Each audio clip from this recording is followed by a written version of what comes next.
As the title shows, we are in Frost Museum of Science in downtown Miami. And I'm gonna flip this camera around and show you guys what I see during this impromptu live video. First, this is my friend Tyler. How's it going, guys? How you doing, man? Doing pretty good. Good, good, good. Let's turn this baby around. Man, it looks good even without the filter, huh? Jeez, let me actually put the filter on and see what kind of difference that will make. Oh yeah.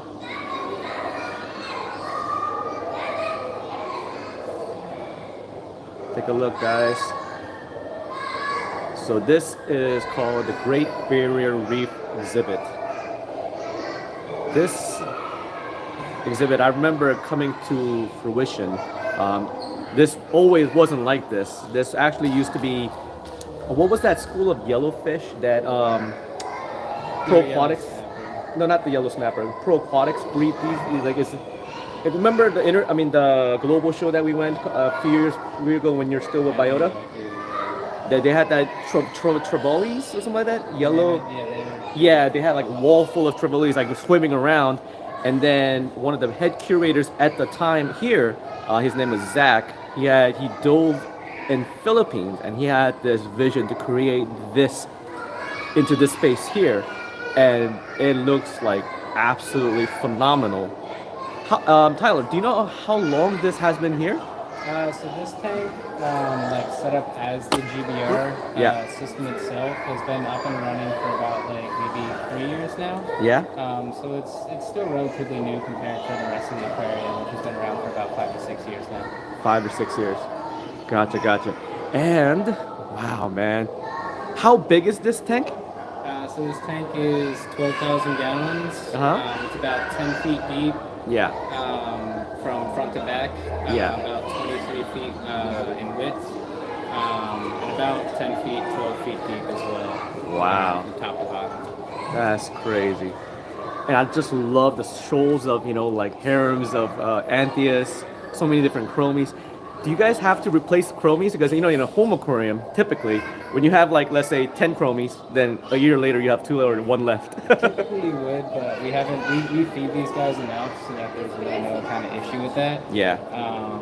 As far as, like, the most, difficult ones to feed are actually some of the Antheus in there, because you can see some of the ones up there in the middle of the school, they're actually pretty tiny. So we have to feed this tank. We feed this tank 3 times a day. 3 times a day. Wow. We feed it a range of pellets, everywhere from 10 millimeter all the way down to 1.5 millimeter for the Antheus. Wow. We feed them some adult brine shrimp in the morning. We enrich with some coral trays to keep the elements up. Yeah. That's awesome. Man, geez, 3 times a day. JH, how are ya? Sorry for the phone being shaky a little bit. Gimbal's acting up a little bit. My goodness. So you said this is close to about 12,000 gallons, right? Yeah, 12,000 gallons in the display, and then the sump itself is probably another like 1,500 gallons. So I saw a little bit earlier from the back, but this is actually, you guys have a kalkwasser vat hooked up here, 100 gallons. Yeah. Wow. And we have to fill it up at least once or twice a week. Yeah. And it works pretty well for us. It keeps everything stable. We have a pretty big calcium reactor back there. Same thing that you would have at home, but just about 5 feet tall. I saw you guys use Shuren. Yeah. Man, like I haven't actually heard that name in forever. It's a nice German system, but it works well for us. Yeah. My goodness. And if I remember correctly, you guys use all max spec LEDs up on top. Yeah. Very cool. Oh my goodness, look at the sizes of the heads of those Duncans. They look so big. I mean, like, you can see that lobophilia sitting right there, and it's just as big, if not bigger, like Duncan's head. Yeah, we reattached some of those pieces of the Duncan about like maybe 2 I remember. months ago. Yeah, and, yeah. I pointed it out. Yeah. Wow. This stuff is amazing. I just love the mature colonies. Like how this, I mean, look at this. I feel Are we're these part of still classified as symphilias? that I couldn't tell you. Taxonomy updates so often. I know, Trying it's to been keep up with changing it. so much lately. Oh my gosh, look at those tabling millies right there. My Oh. favorite part of this tank is you can stand back and get the macro of it. Yeah. And there's so much to see there, but you go up and you get like the tiny like micro parts of the tank, and Yeah. it's like there's even more to like see. Oh, for sure. Every time I look at it, I'm like, I always discover something new. I remember just sitting down here and just drinking my coffee while my kids are playing in the back, and I just sit here and just watch. I think I could do it for a while. Oh man, look at that red chorus wrasse. Such a jerk in a home aquarium, but I guess he'll do okay here. Yeah.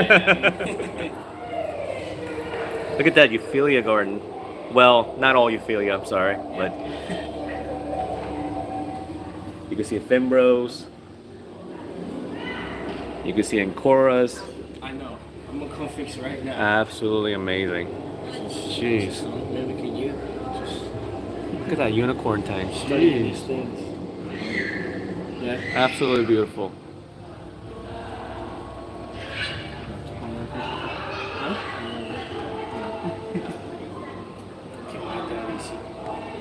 Oh my goodness. What's up? Yeah? Just checking out. Look at that Milko stylophora right there. Jeez. Yeah. Look at that bird's nest. Look at that right there. Jeez. Even that cabbage coral in the back. I love how everything is just so grown in. Oh, look at all these happy fish. They're so fat. Love it.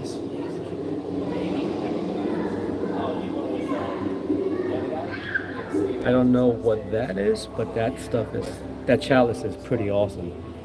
Oh, y'all went? Yeah. Thanks. How was the stage?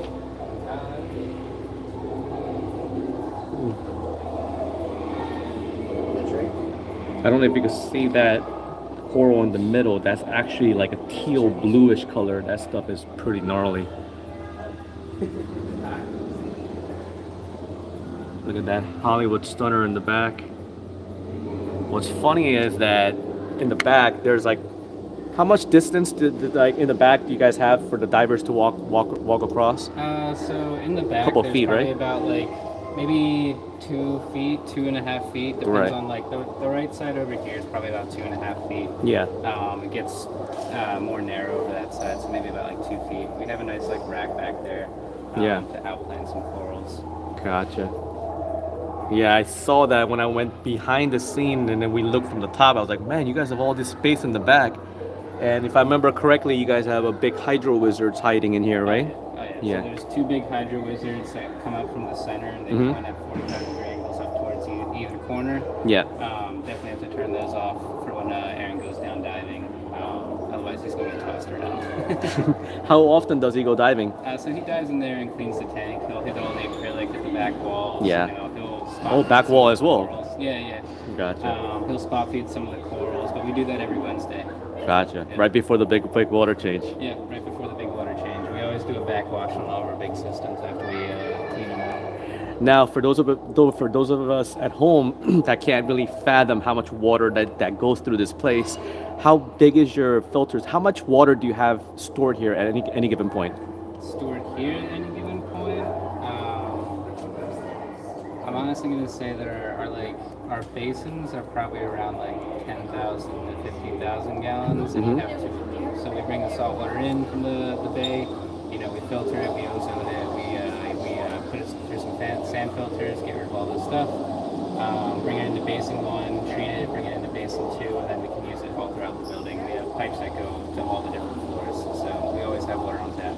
Gotcha. That's so awesome. So, in this exhibit, in your opinion, what is your favorite thing about this exhibit? My favorite thing about this exhibit,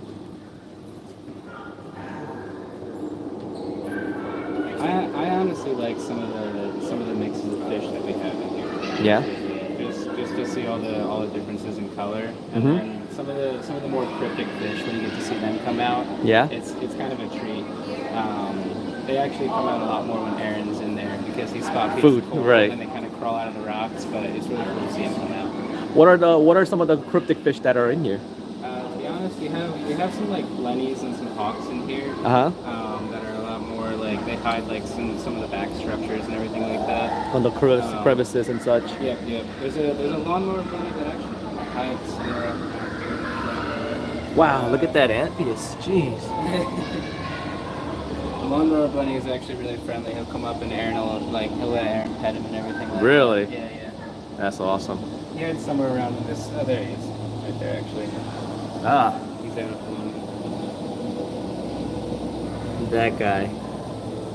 I love how everything is fat. I love how everything is grown, mature. I mean, And the square spots, they attempt spawning every day. really? So like this guy over here in the corner is actually, if any of the females come over to him, he'll probably try it. But it's usually every afternoon that you see them all go into a frenzy. Really? Yeah. That's interesting. And then, but nobody will catch the eggs or anything like that. It just becomes a filter food, right? It becomes a filter food or some fish food for the rest of the school. Gotcha. Oh, it looks like somebody's trying to get fed or something. Or they think they're gonna get fed. Yeah, sometimes they'll see a shadow and they'll all run back there thinking they're gonna get fed. Yeah. So, Especially the big nasos in there. what do you feed in this giant tank? Because I mean, you guys have so many different variety of fish here. Yeah, so I mean, we like I said earlier, we feed like a variety of pellets from like 1.5 to 3.5, 10 mil pellets for some of the big guys. The tangs will throw in some sheets of nori in the afternoon. Yeah. The morning feed usually consists of a lot of like a full deli cup of adult brine shrimp, and then the trace elements for them. Every once in a while, we'll throw some S krill, which is superba krill, in here, which is really high in like fatty oils and everything. Right. That's why all these guys are pretty chunky. Yeah. And then we'll feed them some pea krill, which is Pacifica krill, Right. and some pea mysids. Nice. Very cool. Well, thanks, Tyler, for answering all my questions. I'm pretty sure everybody here at Reefs would they appreciate it and love this video. And we are going to stop here for now, and then we're gonna check out some other exhibits, and we're gonna try to do more live videos. So please, so please join in a few minutes and join us as we go over different exhibits. Take care, guys.